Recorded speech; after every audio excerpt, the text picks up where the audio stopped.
Well, hello and welcome to the e-commerce podcast. My name is Matt Edmondson and it is great to be with you today, wherever you are in the world, whatever weather you have right now. It's good to be with you. I'm recording here from Liverpool, England. I'm talking to Ben, who is in New York. Such is the beautiful power of technology, and we are going to be talking about some amazing stuff. So grab your notebooks and grab your pens because you are definitely going to want to listen in. And of course, if you're new to the show, if this is your first time with us, then a very, very warm welcome to you.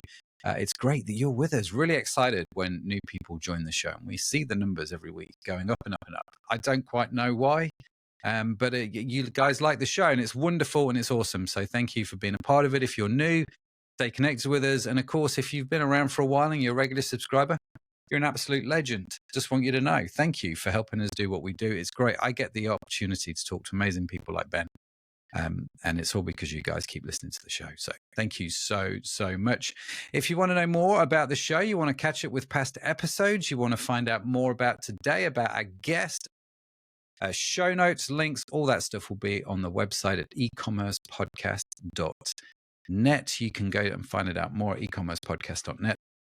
And we would love to connect with you there. Go and have a look. Sign up to the newsletter while you're there. You've heard me talk about this before if you're a regular to the show. But the newsletter has had some serious facelifts recently and is doing really well now, actually. The new newsletter, it's all going the right way. So thank you again for subscribing. If you haven't done so already, what's wrong with you? Come join us in the newsletter community at Matt's Top Sales. Just to, that's how you do sales. Just ask people what's wrong with you. And it seems to work. No, don't do that. Don't do that on your e-commerce websites. That's what I'm saying. And finally, before we start the conversation, let me tell you about Cohort. If you are in e-commerce, right, you're running an e-commerce site, you're a founder, you're an owner, you're a manager, whatever it is, and you want to come hang out with other e-commerce founders, owners, and operators, then come join e-commerce Cohort. It is a free to join community. Basically, we get together once a month on Zoom. We shoot the breeze. We talk to each other about what we're facing, the challenges that we have. We would love you to be a part of that. And it's just really great fun. We had another one a couple of days ago. Big shout out to those guys and just loved it. Love the conversation. Absolutely love the conversation. It was really, really cool. So do come and join in e-commerce Cohort. We would love to see that. More information on the website, ecommercepodcast.net. Now, that's enough from me. Ben, listen, let's get you on. Welcome to the show, first and foremost, from, it seems, a very bright and sunny New York. Thanks for having me today, Matt. Yeah, no, it's great that you're We here. got a little bit of sun today. Yeah? Yeah, it's nice. That's nice. I think we're coming to our last few days of this before the winter months set in, so enjoying it while we can. Yeah, good. Well, I was going to ask, actually, at what point does it turn in New York? We're about to turn that corner soon. End of Okay. October, beginning of November, I'd say. Yeah, it starts to get, because New York, I know we're not here. This is not a travel podcast. If you've just tuned in, we will get to the e-commerce bit. But in my head, New York gets quite cold winters, doesn't it? It does. So we all Yeah. sit inside and sell products on the internet instead. I love how you have rescued this and turned that into a segue. That's brilliant. Ben, listen, for those that don't know you've not heard from you before, just give a quick sort of snippet as to who you are and what you do. Yeah, I'm one of the co-founders of a company called Platter, and in simple terms, we build and optimize websites. Our whole business and thesis was that there's a lot of challenges in the traditional dev agency ecosystem because when you get paid for your time, you're incentivized to make things expensive and complicated. So we found that brands were paying a lot of money for things that they shouldn't have. So our business is part product, part service. We build a lot of the most popular functionality that goes into building a high converting storefront into our Shopify theme and our Shopify app. And then we offer the service to actually help build the storefronts. So the idea is that you as a brand could benefit from the economies of scale of everything we've done for the brands that have come before you. So we are able to do it more cost effectively and faster without compromising quality, and have built over 200 stores in the last 4 years. Oh, wow. Wow. I love, so correct me if I'm wrong, if I've misheard this. You have your own Shopify, in effect, theme, which you guys have developed through these stores. That's where your services start, right? A Shopify theme, and we have our own Shopify app as well. Wow. So they work essentially in tandem as a product suite. Yeah. No, that's great. That's great. How If you don't mind me asking, how did that all start? I mean, did you just wake up one day and went, oh, I'm just going to do a theme and an app? That sounds sensible. That's a good question. Before starting this company, I was working at a company called GoPuff. For those listening that don't know what GoPuff is, it's basically like Uber Eats, but for convenience store goods. So like Okay. one of those instant delivery platforms. I mean, they've raised $4 billion at this point. They're pretty global. But while I was there, I was building out an e-commerce business unit to enable instant delivery from .com websites. So the idea was to leverage their infrastructure to buy a product on a .com and get it delivered in under 30 minutes, which is pretty revolutionary. In that process of building it out, because I was on the partnership side, every single brand that I would talk to, whether they were doing $1 million in revenue or $50 million in revenue on their storefront, they would always talk about it as like a thing of frustration. It's like every brand has a horror story about like someone who overcharged them on a website or like Oh, yeah. complicated thing that they couldn't manage. And in the back of my mind, I'm like, I don't understand. E-commerce is literally selling a product on the internet. Why is the main thing the most frustrating thing for every brand Yeah. owner? And so I kind of just went down this rabbit hole of trying to figure out why that's the case. And I mean, fast forward 4 years and here we are. Yeah. No, fair play. And it's true, isn't it? I mean, it's something that sounds obvious. Every e-commerce website needs a website. Still just, I mean, AI might take that away, but at the moment we still need it. And it is the scariest and most daunting part of the whole proposition, I think, of doing e-commerce, because I mean, I could sit here and tell you about brand after brand that have spent hundreds of thousands of dollars, pounds, yen, euros, whatever your currency is, on redoing their websites because they feel like, you know what, we've got to a stage here. And so we started off with a basic website. So now we're doing however many thousands a month. We need to upgrade our website.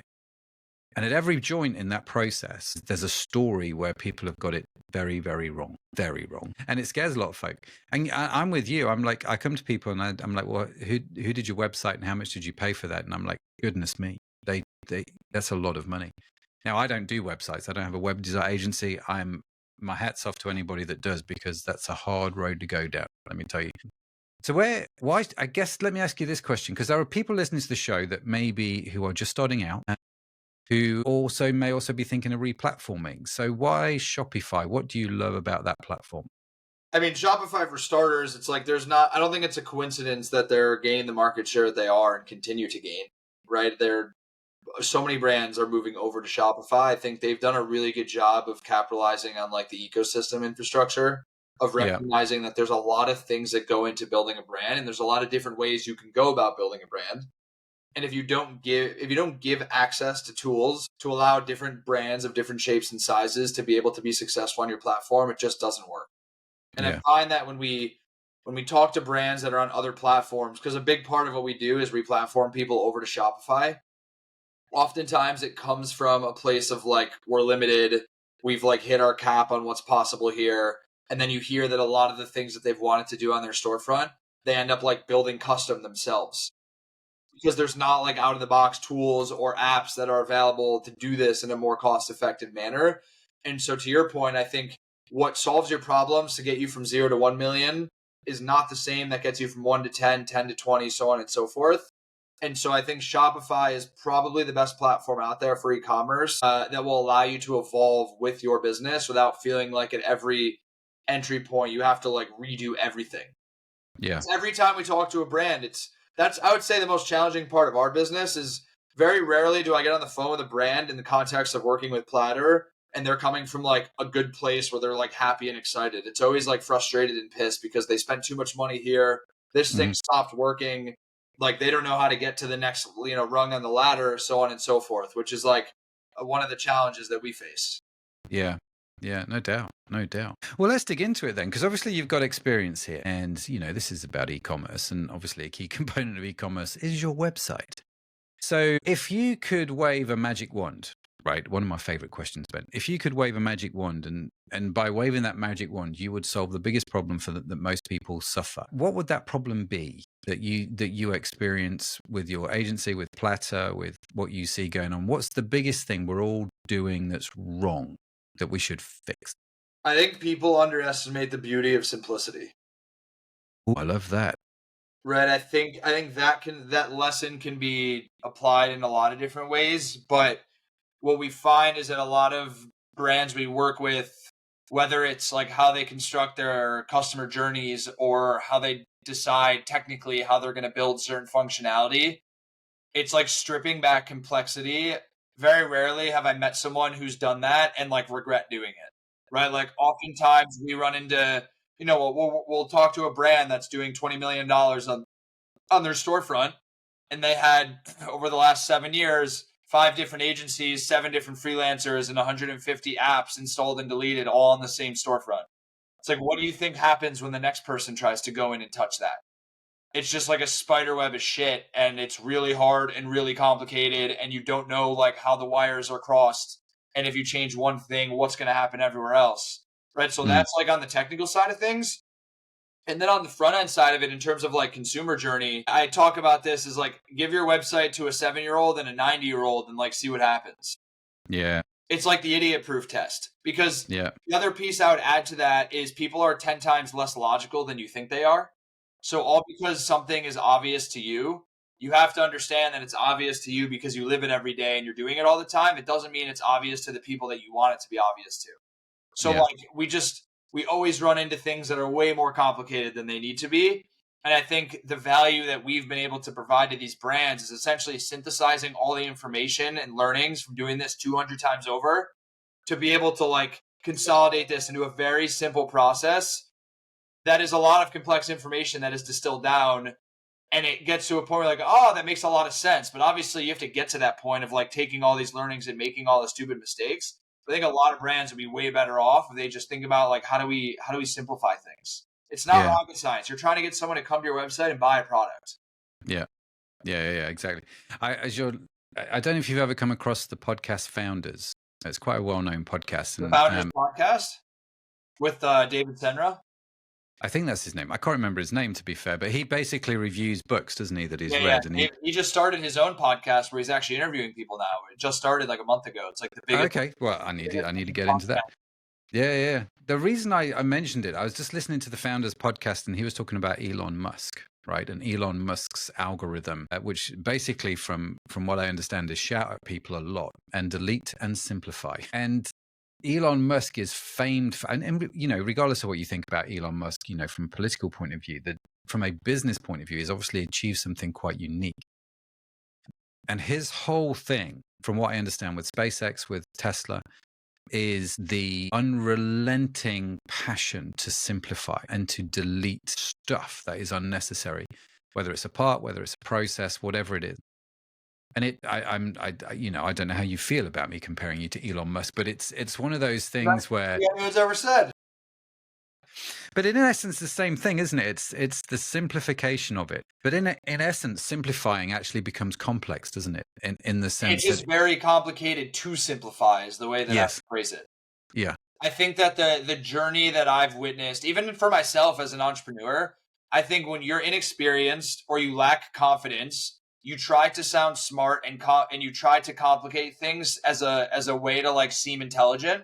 Yeah. Because trying to sound simple to smart people, it almost feels like uncomfortable, like you're going to offend someone. And then when you get into rooms with bigger people, more successful people, you realize that they actually gravitate towards simplicity. Yes. It's like a breath of fresh air, isn't it? It's like people love something that they can understand, and simple, regardless of who you are, is becoming definitely more and more popular. I guess my question here then, Ben, what on our websites do we need to simplify? What are some of the common things that we have over complicated?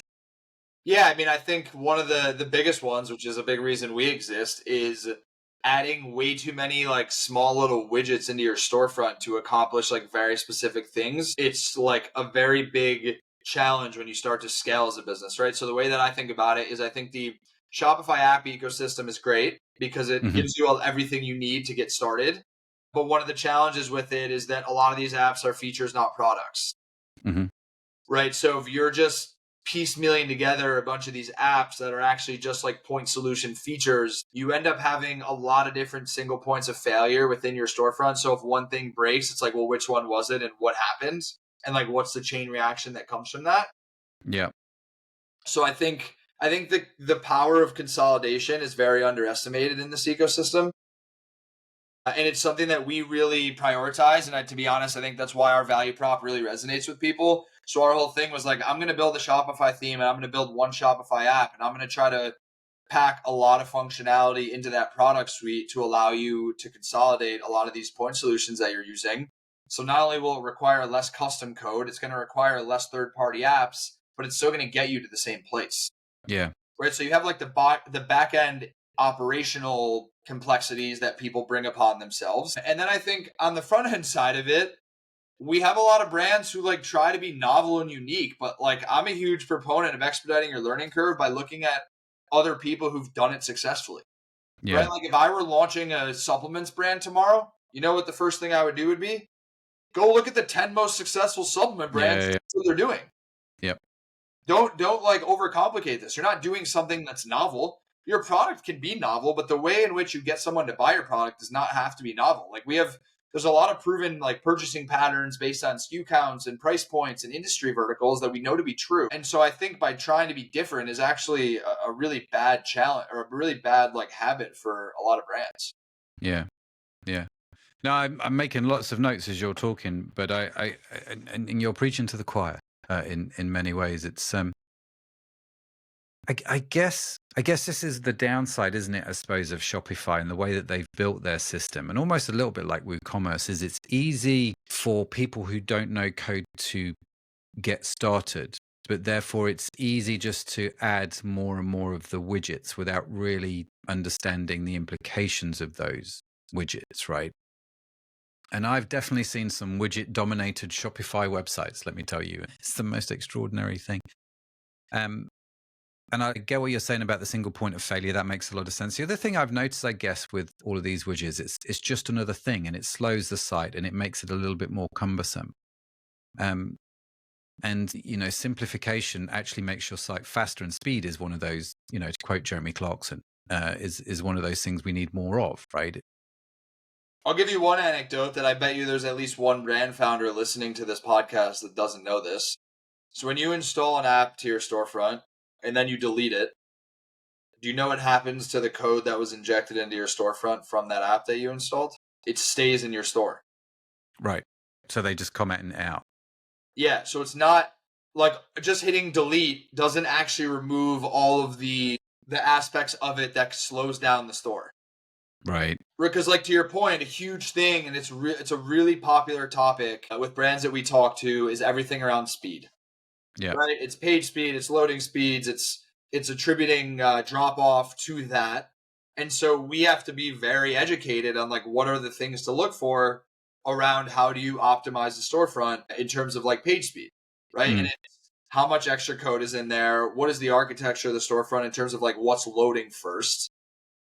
Like how are you preloading certain elements on a page to make it seem to be faster than maybe it is. Like there's a lot of little nuanced things you can do, but again, I think as a brand, you need to understand that like getting from 0 to 1 million does not require the same skill set that it does to get from 1 to 10, 10 to 20, so on and so forth.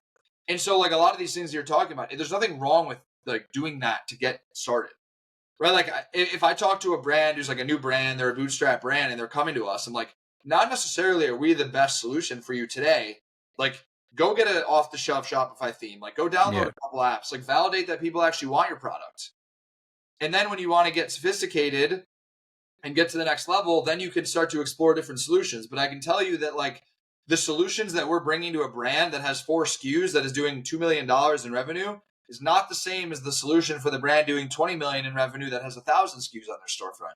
When you think about everything from like the upsell strategy, the cross-sell strategy, like how you're using different gamification levers, whether it's like bundle builders or cart drawer upsells or incentive bars, like there's just so many different things that you can do and different levers you can pull, but you can't skip steps in that process. So, and again, this is right, isn't it? Understanding the phase that you are on in your e-commerce journey. Right. And understanding what makes sense. And the other anecdote I would give that's in line with that is like you can hear this through the lens of content creation. You can hear this through the lens of business building. Let's just take like new creators, for example. If you're launching a YouTube channel and you want to grow an account to get as many subscribers as you can, paying attention to what the YouTuber that has 200 million subscribers is doing probably not the strategy to figure out how to get your first 10,000 subscribers. Mm-hmm. The same way in business. Like, it's so great to listen to Elon Musk talk on a podcast. Like, I think you can learn a lot from that.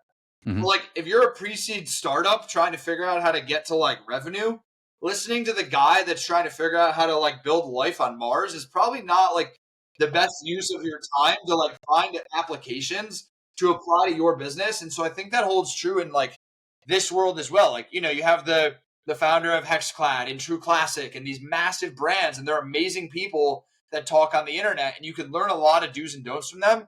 But there's nothing wrong with also trying to find people that are dealing with the same problems as you, or people who are maybe one step ahead of you instead of 10 steps ahead of you, to like try to apply that to your business, because context matters. Yeah, absolutely. Absolutely. There's such a truism, isn't it? Like I admire what Jeff Bezos does with Amazon. I just don't go to Jeff Bezos for e-commerce advice. Exactly. Is in essence, he is like in a very different place to where I'm at. That's for sure. And that's okay. And understanding that, I think, is really important, actually. And I say this a lot to smaller brands. I call them digital Davids. You know, the story of David and Goliath. It's like we're smaller, but we just fight. We fight different. Do you know what I mean? We fight smarter, and we fight in a way that makes sense for us. And I think the way we do e-commerce should fit our brand, our story, our positioning, where we're at, our target market, and all that sort of stuff.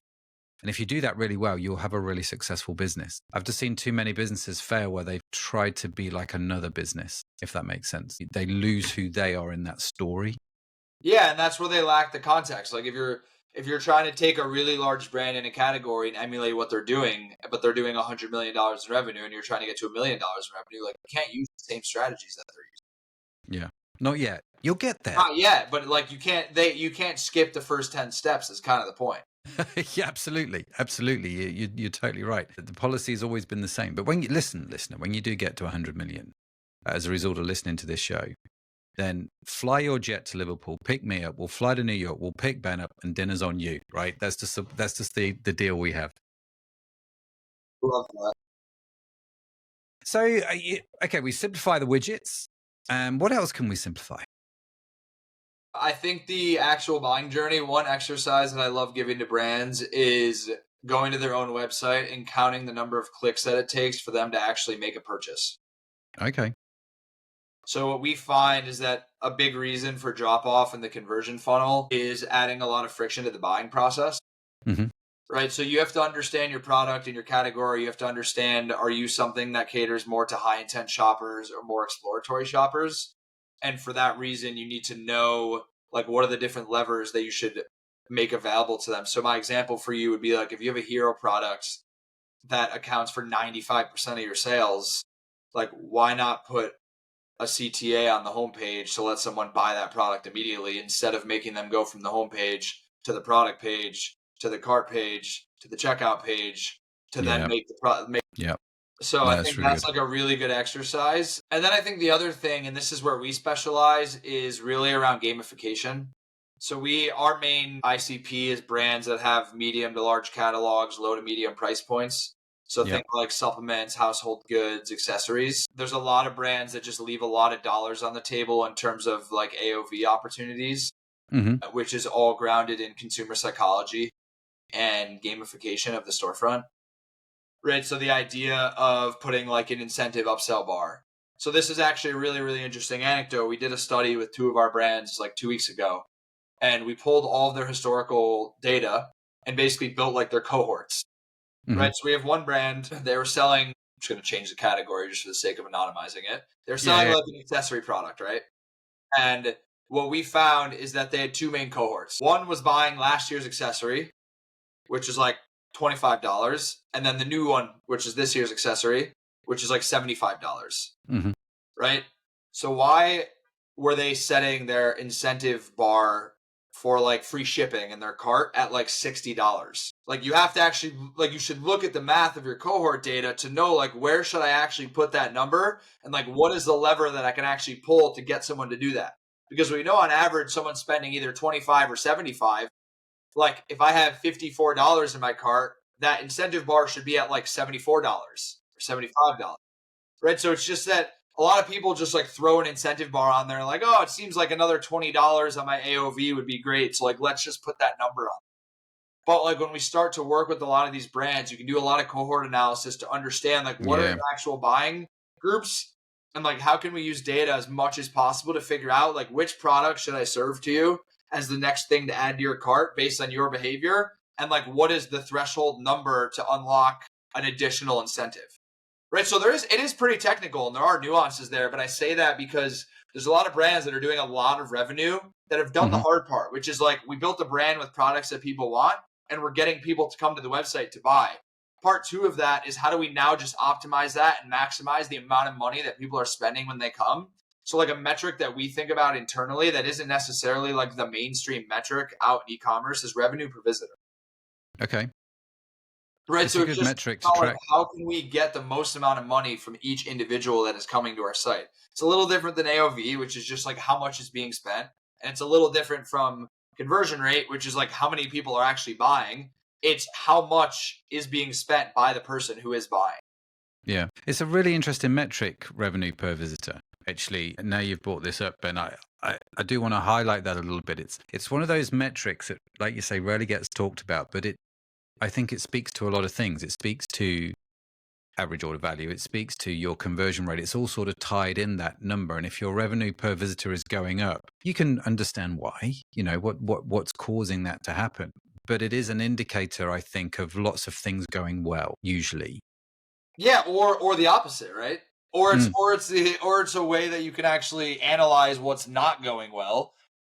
I just think one of the biggest challenges with e-commerce and also with some of these metrics is that there are so many variables that directly impact them that some people just don't even know about. Or like, this is my favorite example as a service provider. When I have a brand who comes to me and is like, yeah, like this is really interesting, but like, can you guarantee that you're going to increase my conversion rate? And my response to that is, well, if you promise to me that you're going to hold your ad strategy constant, the seasonality, the pricing strategy, the quality of your product, your ad spend, if you can promise that every single one of these things is exactly the same, except me improving your website, sure. And they look at me and they're like, okay, I understand your point. Yeah. Which, of course, everything changes. Yeah, right. It's impossible to attribute it to. Sure, directionally, if we understand, like we can pull qualitatively, like here are 10 things that you don't do that I know are effective as seen by these other case studies. I have high confidence that your number will go up and not down. But what I can't allow is for you to come back to me and be like, oh, well, like this happens. And so therefore, like you're responsible for it. Like we just had a brand actually that we launched our new storefront for. And one of their employees came to my co-founder. He's like, I don't understand. We launched our new website, but our sales are down by 20%. Like, what the hell did you guys do? And my co-founder went into their analytics for 5 minutes and he's like, dude, your number of sessions are down by 23% in the same time frame. Your revenue is actually up. Like your metrics are all higher than they were, but your total sales are down because you have less people coming to your site. And he's like, oh. But like if we don't have the knowledge to be able to go into the data and defend ourselves like that, like the reputation risk is so real because then you're just like, oh yeah, you're right. Like it was my fault. Sorry. Yeah. But this, again, I think this comes down to the actual responsibility for those that do run e-commerce businesses to understand the numbers. Now, again, going back to the earlier point of simplifying, there are so many numbers that you can look at, and analytics just feeds copious amounts of data at you. But it's knowing the sort of half a dozen key numbers for your business that move the levers, right? And you have to know those. So quickly you can diagnose a problem, whether it's a website problem, a traffic problem, whatever it is, right?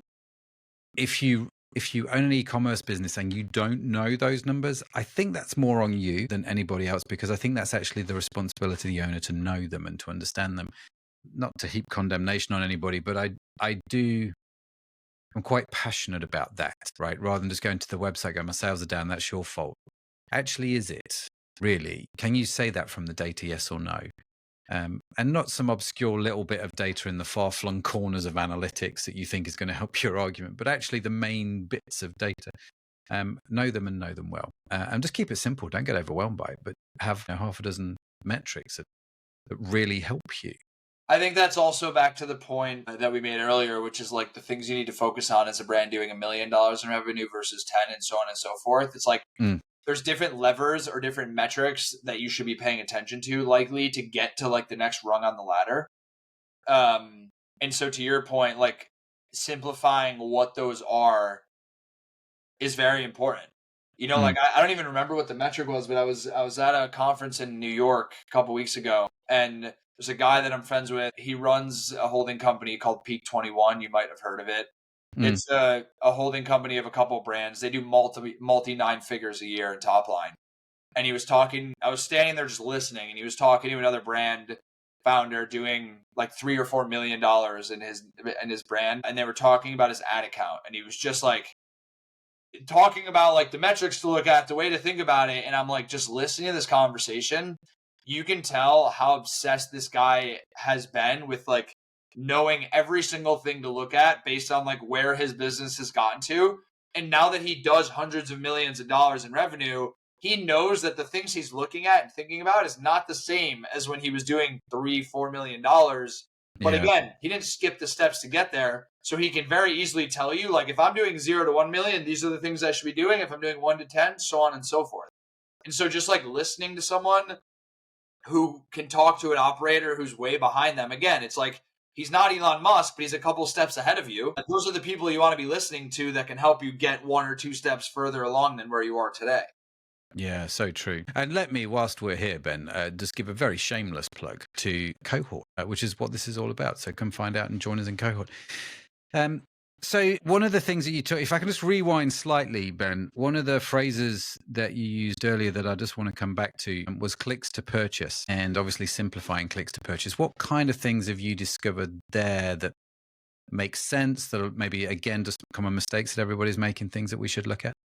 I think the biggest one that we found is for brands that when you add a product to your cart, leveraging a cart drawer instead of a page load for a checkout has made like a huge difference.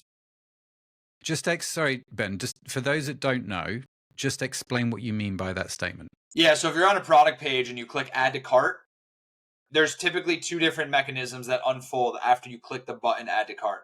One is you have a slide out cart drawer that then shows up. It shows you everything that's in your cart and then allows you to go to the checkout page or add additional products to the cart.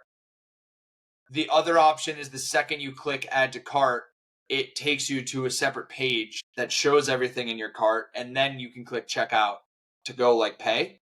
So what's happening is it's leveraging the slide out functionality as like a preview of the cart instead of adding an additional page load into the buying journey, which is not, it's actually also a very challenging thing to do from the perspective of maximizing average order value, right? Because what you're doing is you're leaving the page and you're not utilizing the opportunity to impulse add additional products to the cart when you have the slide out widget.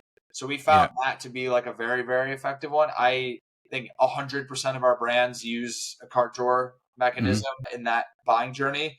And then the other one, which I won't make this as a blanket statement where like every brand should be doing this, but as I mentioned, if you have impulse purchase products and you have high hero products in your catalog, adding like buy now CTAs on the homepage or the collection page with these products is a really powerful mechanism. You can use like a quick view modal, for example. So if you're on a homepage and you have a hero product, inside of the collection card, you can have like a buy now button or like an add to cart button, where instead of taking them to the collection page or the product page, you could just have like a pop-up modal, which again, you're just reducing the friction and the amount of time and energy and thought that goes into like spending money on that product. Yeah, that's true. It's the way that I've always thought about this with the, you click the add to cart button and it takes you to the separate checkout page. It's a bit like being in a store, and it's just how my brain works. It's a bit like being in a store and you're stood by, I don't know, the sweaters. You're in a clothing store and you're stood by the sweaters. And there's an assistant there, just, you give the assistant the jumper that you want to buy and they drag you all the way over to the checkout and you sort of watch them put it on the checkout and then they leave you, well, where do you want to go next? Well, actually, I want to go back to the jumpers. And so, do you know what I mean? It's that kind of thing. So the sort of slide out drawer, I get that, and I see that a lot. And again, you're going back to Jeff Bezos, what Amazon does, with the sort of the slide out thing. It just keeps you on the page, keeps you buying, especially when you've got variants, when you've got things that will increase the value of that order right there on the page. How do you see that working on a mobile? Same thing? Yeah, you can still put it. The most important thing on the mobile experience is just making like the exit intent very like visible. Mhm. Right. So if it's like a back arrow in the top, or it's like a slide out and then it closes, and you have like the cart button in the top right corner to go back to the cart. But it's all the same mechanisms in terms of the user behaviors. I think the only difference on mobile is just like making clear what the intent signals can be. Right. Because you obviously have less digital real estate to work with. So Yeah. more obvious as to like, how do you go back to the previous page? How do you go forward to the next page? Yeah, no, that's great. That's really interesting. Sticking with mobile, if I can, let me ask you some questions around that. Where do you see, because of the limits of real estate space, it feels to me, Ben, like a lot of mobile sites have fallen into a very default pattern of presenting their e-com sites. Do you see it staying there? Is there room for development there? What's changing that people need to be aware of? Because obviously mobile is becoming a bigger and bigger part, as it always is, of our sort of online sales. What do you see there? I see a lot of people who almost try to make their online storefront feel like a mobile app experience. Mm-hmm. Like, you really need to cater to the experience. I think the page load thing is even more important on mobile. Yeah. Right, 'cause like, as we know, most shopping happens on mobile, and people have no patience. Everyone just doom scrolls and impulse buys. Yeah. I think one of the other mistakes I see happen on mobile is people underutilizing like horizontal real estate versus vertical. Right, so like, nothing drives me crazier is when you have like a collection and like you're scrolling vertically to like watch. Yeah, to like see. It seems like, again, this goes back to something I said at the beginning of the episode, which is like, people are 10 times less logical than you think they are. Mm-hmm. So like, you see that happen, and if all I do for a living is stare at ecom websites, obviously my first reaction is, how would you do this? Like, why would you not think to not do this? And then you realize people are not as logical as you think they are. But Yeah. that's like a huge mistake we see. It's like, there's so much real estate you can uncover that's untapped by leveraging horizontal behaviors, Yeah. both from like image carousels on product pages, collection pages, like featured products. There's a lot of that. That is like a huge one. And then the other one Yeah. is really just everything around like page speed matters so much on mobile, because the exits happen so much faster, I find. Yeah. It's true, isn't it? I suppose this is where I'm seeing, going back to my original statement, I've seen a lot of sites just look identical on mobile. But the changes I'm seeing, the better sites, the ones which have a better user experience, let me put it that way, are utilizing the horizontal scroll an awful lot more. Like you say, with the featured category, I see it a lot with things like blog posts and like you say, with images and things like that, where you scroll horizontally rather than vertically. And so it becomes like this sort of, rather than sort of an up down, it's an up down left. It's like the old Etch a Sketch. I don't know if you if you ever came across one of those things. You can do more than just go up and down and draw a straight line. You can sort of go all over the place a little bit with them. Who do you see, if I can ask this question, who do you see doing it well in the space? What sort of e-com sites do you can maybe shout out a few clients, don't feel like you have to, or is there like a few sites that you buy from on a regular basis and you guys are killing it? I think you guys are doing it well. That's a really good question. It's such a challenging question for me to answer without feeling like I'm being biased, because I feel like I tried not to be. I wouldn't say I'm a huge shopper, but my problem is every time I go to a website, like, all I do is like think about it through the lens of Mm-hmm. like, what Mm-hmm. could be better. I'm not just like a Yeah. mindless shopper. Yeah, I might dodge that question in spirit of knowing that my answers will likely just be like brands that have logos that are already on Platter. Yeah, no, fab. Very political. Well done. Well done. One of the things that I find myself doing, I don't, and listening to you talk, it's obviously not just me doing it, right? If I am buying off an ecom website, which I try and do a lot, if I'm going to buy something, and I'll try and do it so I go to somebody else's website, not just Amazon all the time. I will screen record, whether I'm on mobile or whether I'm on desktop. I will screen record me buying the product. And I will talk aloud as I'm doing this, right? And I'm saying what I like, what I don't like, what I think's working well. That's a great feature. Why would they do this? I am critiquing literally every website I shop on, because it's such powerful data and such powerful learning. Because, especially if it's a website I've not been to before, because it's like, well, why would, I can then go back to my website and go, well, actually, maybe customers feel like this when they go to my website because my website does the same, this, that, and the other.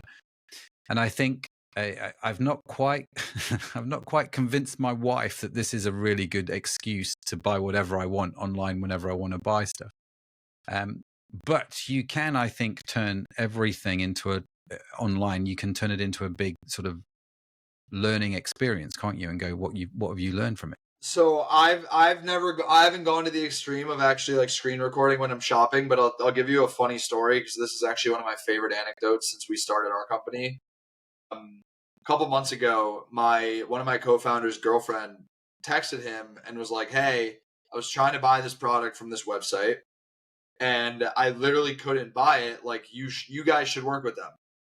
She like vaguely knows what our business does. Like, she knows we optimize websites, not really much beyond that. So like my co-founder sends me a screenshot of his text conversation with his girlfriend, like her telling him about using this website. And I posted it on Twitter and I was like, you should be bullish on a business when your co-founder's girlfriend is auditing websites for you. And one of my friends saw my tweet and texted me. It was like, I know the founder of this brand, and put me on email with them. And they're now a client of ours. You gave the girlfriend a small commission. Yeah, I told my co-founder she could pick her percentage. I don't care. Well, what is funny is once it happened, I told the founder of the brand the story, and the founder sent the product to her that she like struggled to buy on the website. So it was like a very full circle. It's brilliant. Full circle story. That's brilliant. Yeah. That is absolutely brilliant. I love that. And the thing about them doing that with her, if it's a repeatable product, she'll buy from them like for a long time now. 100%. Right? And that any savvy brand founder knows like you got to turn those opportunities into like brand. Yeah, no, absolutely. Ben, listen, question for Matt. This is a part of the show where I ask you for a question for me and I will answer that question on social media. So Ben, what's your question for me, sir? If I erased your footprint off the internet, so all your content, all your podcasts, everything, and you only had 30 seconds to leave a message with everyone that would consume your content, what would it be and why? What's a question that is?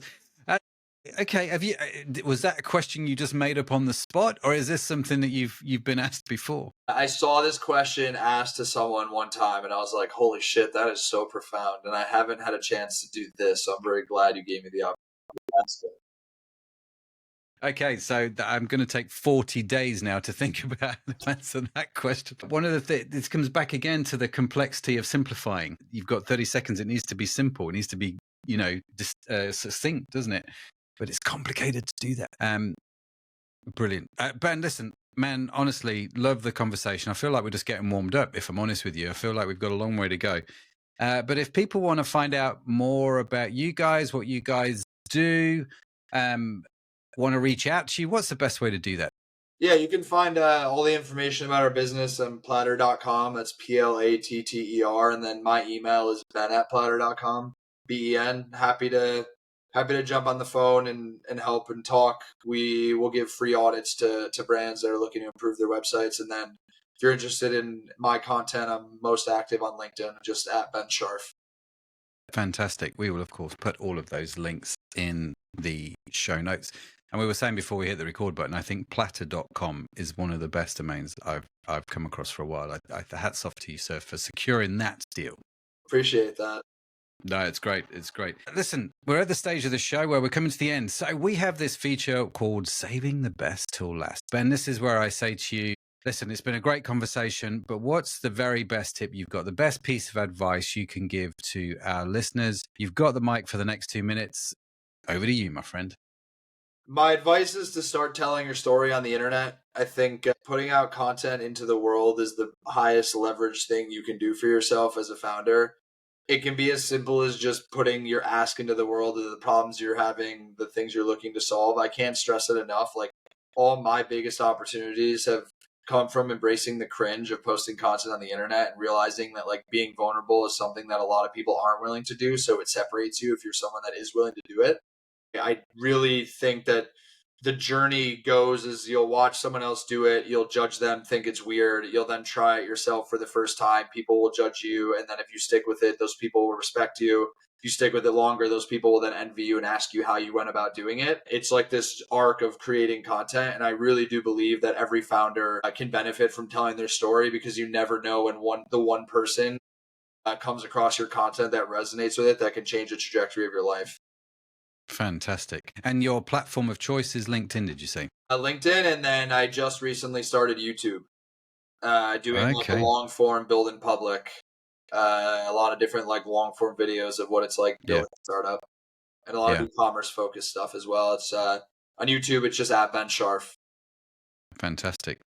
We'll add that link to the whole show notes as well. It's really interesting, isn't it? Because I mean, one of the pivots, I must stop using this word because I really hate the word pivot. It's like the word ping. When people say they're going to ping you an email, there's just something inside me that goes, it just feels wrong. Anyway, one of the changes is a better word that we've made to EP is I, like you, I've started to put a lot more long form content out there where it's just actually me. I mean, the podcasts are great, but actually just doing my own stuff as well. And it's amazing how just a simple photo on LinkedIn or a long piece of long form content here on YouTube or something, it causes people to reach out and connect. And it's such a powerful thing. You mentioned there actually about being vulnerable. What does that mean to you? Not like changing or editing the words that you feel inclined to share because you're scared that someone's going to judge you for it. Like, be authentic. Yeah. Very good. Share your wins, share your losses. Like the way that someone described it to me, at least in the context of like video content, is talk to a camera as if you're just FaceTiming with your best friend. Yeah, so true. Very good. Very good advice. Ben, listen, absolute legend, my friend. Really appreciate you coming on the show, sharing your wisdom and your insights. And it's been really fun. Thank you. Appreciate you having me, Matt. No, it's been great. Well, listen, thank you, ladies and gentlemen, for joining us this week on the e-commerce podcast. If you enjoyed this episode with Ben, make sure you do connect with him, whether on LinkedIn or through his email, or even go check out his YouTube channel. I'm sure he would appreciate you just reaching out, even if it's to say hi and you just enjoyed it. Go give him a bit of EP love, as we say. But yeah, it's been great. Loved it. Love the conversation. Make sure you come back next week as we have some more great conversations. Of course, don't want you to miss any of them. It's just, why would you want to? This is great stuff. This is really helpful stuff. It's going to help you with your business. Thanks for being part of the journey again. I will see you, I'll see you next week. That's it from me. Bye for now.